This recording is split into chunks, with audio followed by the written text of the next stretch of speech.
মানুষগুলা পাগল।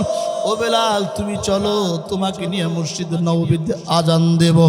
ওমরের কথা শোনার পর বেলাল রাদিয়াল্লাহু তাআলা আনহু চোখের পানি ছাইরা বলে, ও পয়গম্বরের খলিফা, আমি মদিনায় যেতে পারবো না। কারণ কি জানো? যেই মদিনায় আমার নবী নাই, আল্লাহু আকবার, ওই মদিনায় আমি যেতে পারবো না। ওমর, একটা শর্তে আমি মদিনায় যেতে পারি, বলো।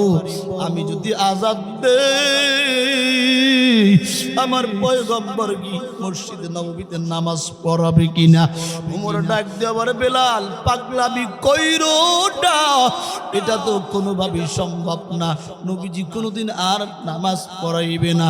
বেলাল রেজাল্ট জানাইয়া দেয়, ওমর চলে যাও, আমার মোহাম্মদ, আমার রাসূল, আমার জানে জেগার যদি নামাজ না পড়ায়, ওই মসজিদে নববীতে আমি আযান দিতে পারবো না। ওমর সহ কয়েকজন সাহাবী বেলালকে আনতে যায়, আনতে পারে নাই, ফিরে গেছে।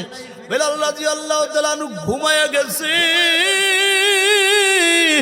স্বপ্নের মাধ্যমে মুহাম্মদুর রাসূলুল্লাহ, আল্লাহু আকবার, স্বপ্নের মাধ্যমে আমার রাসূল বেলালের ঘুমের মধ্যে স্বপ্নে হাজির।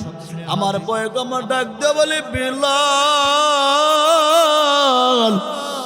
এত নিষ্ঠুর কেমনে হলি?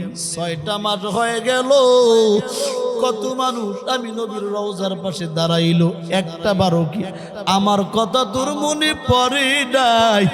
কেমন ভালোবাসা আমাকে বাস। বেলালের ঘুম ভাঙ্গে গেছে। নবী মনে হয় কষ্ট পেয়েছেন। বেলাল চিৎকার মারতে মারতে ঘুম থেকে উঠছে।